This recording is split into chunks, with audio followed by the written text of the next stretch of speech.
Assalamualaikum warahmatullahi wabarakatuh. Jumpa kembali bersama saya, Bu Ayu. Pada pertemuan kali ini, saya akan membahas mengenai mata pelajaran dasar-dasar akuntansi dan keuangan lembaga. Nah, seperti yang kalian ketahui, mapel ini hanya ada di kelas 10 akuntansi dengan kurikulum yang sudah menggunakan kurikulum Merdeka. Oke, kita mulai ya. Jadi di pertemuan kali ini saya akan membahas mengenai sejarah akuntansi. Nah, di sejarah akuntansi ini nanti yang pertama kalian akan mengetahui tetap yang pertama tentu saja yang pertama yang akan kalian ketahui adalah mengenai sejarah akuntansi. Di sejarah akuntansi, setelah itu kalian akan mengetahui mengenai pengertian akuntansi, lalu tujuan akuntansi, dan yang terakhir adalah peranan akuntansi. Oke, yang pertama adalah mengenai sejarah singkat akuntansi. Nah, perkembangan akuntansi bermula dari seorang yang bernama Luca Pacioli pada tahun 1494. Beliau adalah ahli matematika yang mengarang sebuah buku dengan judul Summa de Arithmetica, Geometrica, Proportioni et Proportionalia. Pada salah satu bagian buku tersebut ada sebuah bagian dengan judul Tractus de Computis et Scriptoris yang mengajarkan tentang sistem pembukuan berpasangan yang menjadi cikal bakal lahirnya siklus akuntansi.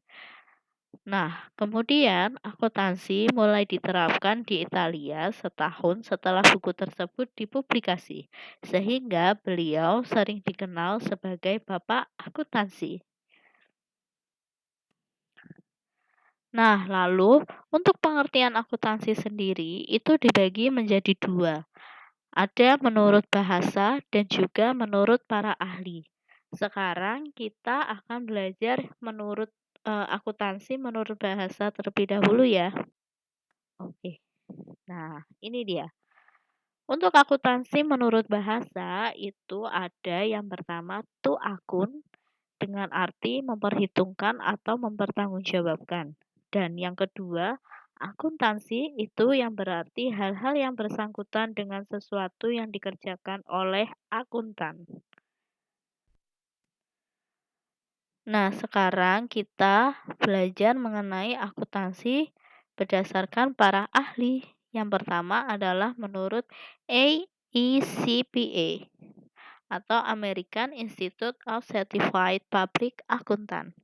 Akuntansi berdasar definisi dari AICPA adalah seni pencatatan, penggolongan, dan pengiktisaran dengan cara tertentu dalam ukuran moneter.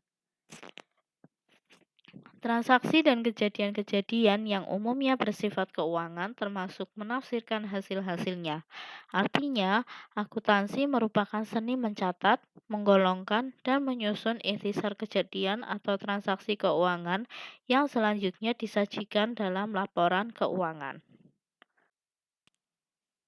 Nah, untuk pengertian yang kedua, itu menurut AAA atau American Accounting Association.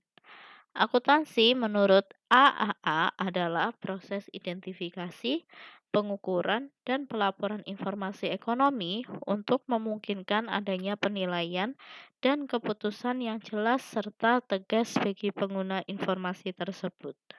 Dalam pengertian ini, akuntansi berfungsi sebagai alat analisa data atau transaksi keuangan yang berguna untuk proses pengambilan keputusan bagi penggunanya. Lanjut untuk yang selanjutnya, pengertian akuntansi menurut Accounting Principles Board atau APB. Accounting Principles Board dalam statement nomor 4 menyatakan bahwa akuntansi adalah kegiatan jasa. Fungsinya adalah untuk memberikan informasi kuantitatif termasuk yang bersifat keuangan dan tentang entitas ekonomi yang diharapkan dapat bermanfaat bagi pengambilan keputusan ekonomi. Nah, kalau tadi adalah pengertian akuntansi, sekarang kita lanjut ke tujuan akuntansi. Untuk tujuan akuntansi itu adalah menyajikan informasi ekonomi dari suatu kesatuan ekonomi kepada pihak yang berkepentingan untuk membuat keputusan, mengarahkan dan mengontrol sumber daya manusia dan faktor produksi lainnya, memelihara dan melaporkan pengumuman terhadap kekayaan, serta membantu fungsi dan pengawasan sosial.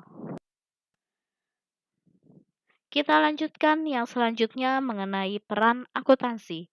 Untuk peran akuntansi sendiri, itu yang pertama adalah alat komunikasi antara manajemen dengan pemegang saham atau pihak-pihak yang berkepentingan.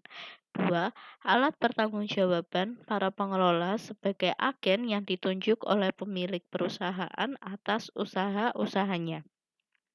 Tiga, data untuk melakukan perencanaan.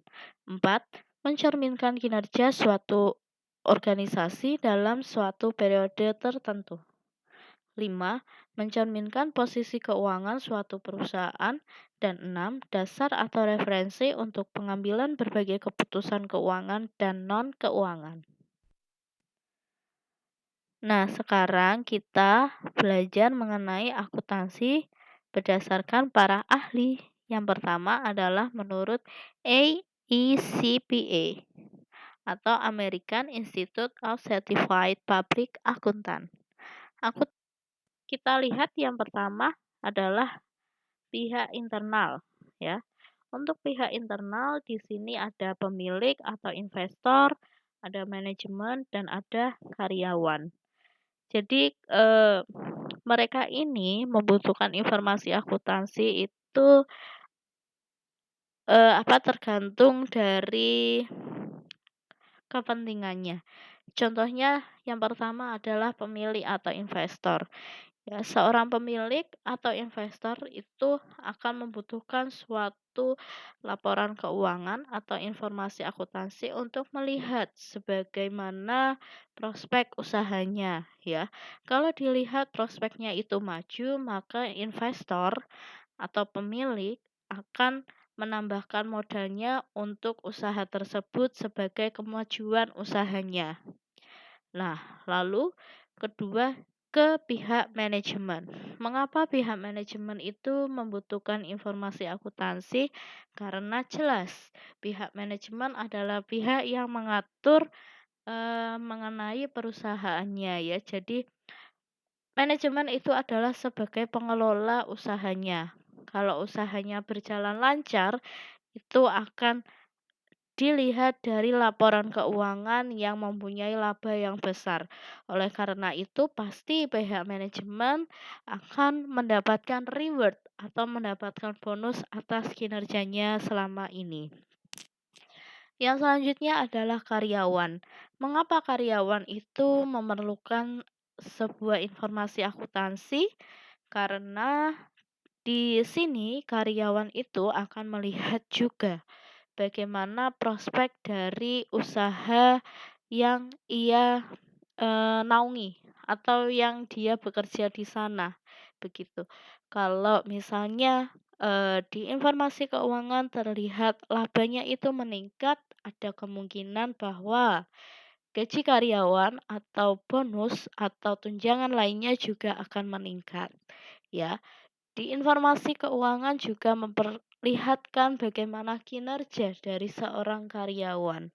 Kalau laporan keuangannya itu menunjukkan laba yang semakin meningkat dari tahun ke tahun, berarti seorang karyawan itu kinerjanya adalah baik, ya. Oleh sebab itu, maka karyawan bisa berharap bahwa oh, ternyata tahun ini kinerja saya baik, pasti otomatis gaji saya akan meningkat seperti itu.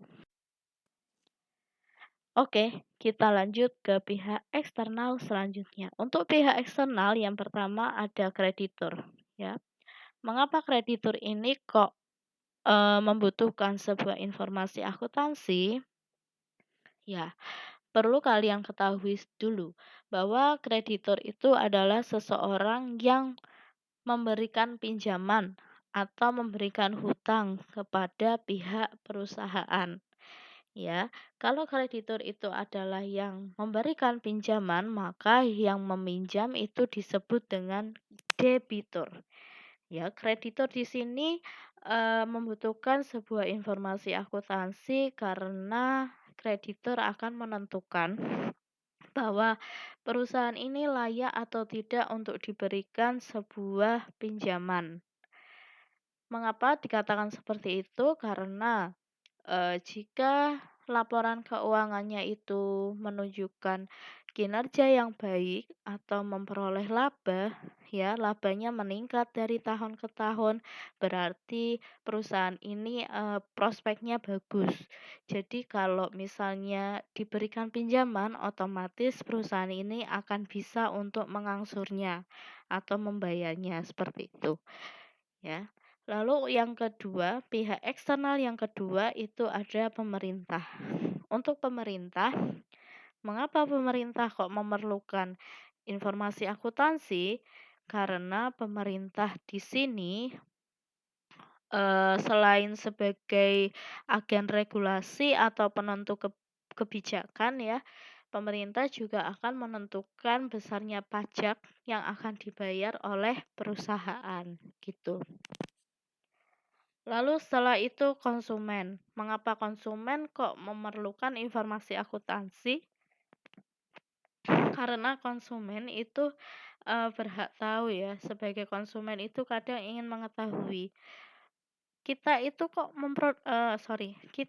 kok mengonsumsi produknya perusahaan si A, perusahaan B, kenapa kok produknya banyak? Ternyata saat dilihat di apa namanya, informasi keuangannya itu, oh ternyata kinerjanya bagus, ya kinerja karyawannya bagus, laba dari tahun ke tahun itu meningkat, produknya juga sama, good governance-nya juga baik, ya.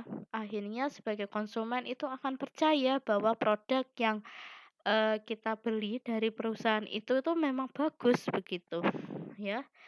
Lalu yang terakhir, pihak eksternal yang terakhir itu ada masyarakat. Mengapa masyarakat juga perlu mengenai informasi akuntansi? Karena masyarakat itu khususnya yang tinggal di daerah sekitar perusahaan ya, pasti akan eh, apa ya istilahnya itu akan pengen tahu gitu loh. Oh, prospeknya gimana sih kerja di situ gitu.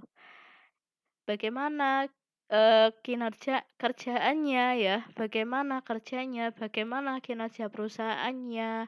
Kalau kinerjanya bagus berarti otomatis gaji yang diberikan kepada karyawannya bagus dan otomatis masyarakat itu akan bergantung ke perusahaan tersebut, khususnya masyarakat yang ada di sekitar perusahaan. Pasti masyarakat itu, eee, akan melihat seberapa peluang kerja yang diberikan perusahaan kepada masyarakat sekitar.